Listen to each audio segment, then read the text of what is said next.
उत्तर प्रदेश में एक छोटा सा गांव नंदनपुर था, जहां हर कोई एक दूसरे से अच्छे रिश्ते में रहता था। यहाँ के लोग मेहनत करने वाले थे और प्राकृतिक संसाधनों का सही इस्तेमाल करते थे। गांव में एक साधारण लड़का था जिसका नाम शिवम था। वह एक किसान का बेटा था और अपनी माँ सविता देवी के साथ रहता था। शिवम का जीवन बहुत ही साधारण था, लेकिन उसके दिल में एक अलग ही तरह की अच्छाई और सच्चाई की भावना थी। शिवम का दिन हमेशा कामों में ही बीतता। वह सुबह जल्दी उठता, खेतों में काम करता और शाम को घर लौटता। उसकी माँ हमेशा उसे एक ही बात सिखाती थी, सच्चाई और मेहनत से कभी पीछे मत हटना बेटा, ये दोनों गुण तुझ में हमेशा रहने चाहिए। शिवम माँ की बातों को बहुत ध्यान से सुनता और उसे अपने जीवन में उतारने की कोशिश करता। शिवम का एक सबसे अच्छा दोस्त था, अरुण। अरुण शिवम का बचपन का जिगरी दोस्त था।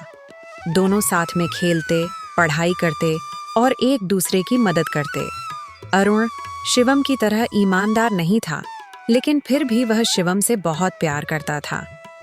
अरुण का जीवन थोड़ा अलग था। उसके घर वाले थोड़े अमीर थे और वह हमेशा किसी न किसी तरीके से कुछ बड़ा करने की सोचता रहता था। एक दिन नंदनपुर गांव में लॉटरी का आयोजन हुआ। यह लॉटरी गांव में बहुत प्रसिद्ध थी, क्योंकि इसके माध्यम से कोई भी बड़ा धनराशि जीत सकता था। लॉटरी के टिकटों की बिक्री शुरू हो गई थी और गांव के लोग उत्साहित थे कि शायद इस बार उनका भाग्य चमक जाए। शिवम ने लॉटरी में भाग लेने का कोई इरादा नहीं किया, क्योंकि वह जानता था कि किस्मत से ज्यादा महत्व मेहनत का होता है। लेकिन अरुण का मन लॉटरी की रकम में बसा हुआ था। अरुण ने शिवम से कहा, तू क्यों नहीं लॉटरी में भाग लेता? अगर हम जीत जाते हैं तो हमारी जिंदगी बदल जाएगी। हम दोनों अमीर हो सकते हैं और फिर किसी मेहनत की जरूरत नहीं होगी। अरुण, पैसे की तड़प से हम कुछ नहीं कर पाएंगे। मेहनत से ही सच्चा सुख मिलता है। अरुण ने शिवम की बातों को नजरअंदाज किया और उसने अपने पैसे से कई टिकट खरीद लिए। लेकिन शिवम ने अपनी मेहनत में विश्वास रखते हुए कोई टिकट नहीं खरीदा। अरुण ने कहा, तुम जितना चाहो मेहनत कर सकते हो, लेकिन मुझे लगता है कि इस बार लॉटरी में हमारा ही नंबर होगा। लॉटरी के दिन अरुण बहुत खुश था, क्योंकि उसने अपने सभी टिकटों को बेचकर कुछ और टिकट खरीदे थे। शिवम को उसकी इस हरकत का पता चला तो उसने उसे समझाया, अरुण, ये ठीक नहीं है। तुम अपना भाग्य बदलने के लिए सच्चाई से नहीं भाग सकते। लेकिन अरुण ने उसकी बातों को अनसुना किया और लॉटरी में भाग लिया। लॉटरी के नतीजे आए और जैसा कि अरुण ने सोचा था, वह जीत गया। उसकी खुशी का कोई ठिकाना नहीं था। उसने शिवम को दिखाते हुए कहा, देखा, मैंने जो कहा था वही हुआ। अब हम अमीर हो गए हैं। तुमने यह सब किसी गलत तरीके से किया है और यह सुख अस्थायी होगा। एक दिन तुम्हें इसका पछतावा होगा। तुम हमेशा अच्छे रास्तों पर ही क्यों चलते हो? कभी गलत नहीं होता। अगर इसका परिणाम अच्छा होता तो आज तुम भी अमीर आदमी बन गए होते। शिवम ने सिर झुका लिया और चुपचाप घर लौट आया। कुछ समय बाद अरुण ने लॉटरी के पैसों से बहुत कुछ खरीदा, लेकिन उसने जिन रास्तों का चुनाव किया वे गलत थे। उसने पैसा बर्बाद किया, शराब में पैसे उड़ाए और बहुत सी ऐशो आराम की चीजें खरीदी।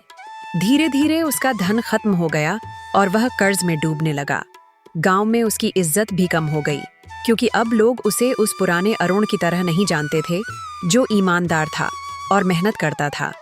अरुण का जीवन अब संघर्षों से भर चुका था। उसके पास पैसे नहीं थे और न ही कोई आदर्श था। वह अकेला महसूस करने लगा और उसे यह एहसास होने लगा कि शिवम की बातें सही थीं। एक दिन वह सोचते हुए गांव में शिवम को ढूंढने गया।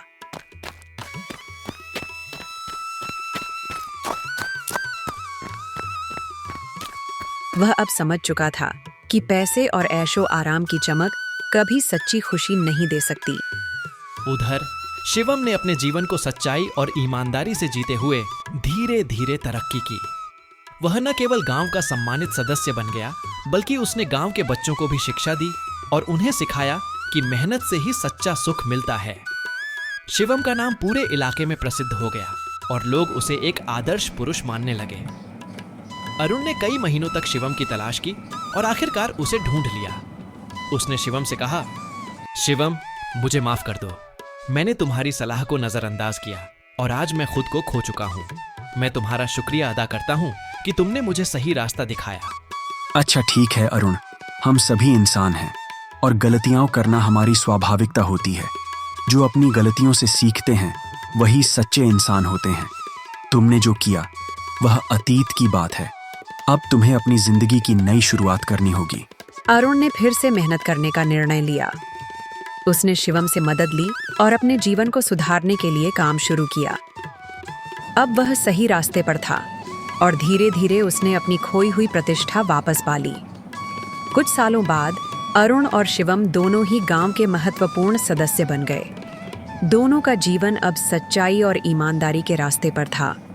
उनके बीच की दोस्ती अब और मजबूत हो गई थी, क्योंकि दोनों ने जीवन में सही मार्गदर्शन के महत्व को समझ लिया था। यह कहानी हमें यह सिखाती है कि सच्चे दोस्त वही होते हैं जो हमें गलत रास्ते से बाहर निकालकर सही मार्ग दिखाते हैं। जीवन में अगर हम मेहनत, ईमानदारी और सच्चाई के साथ चलते हैं तो कोई भी मुश्किल हमें हरा नहीं सकती।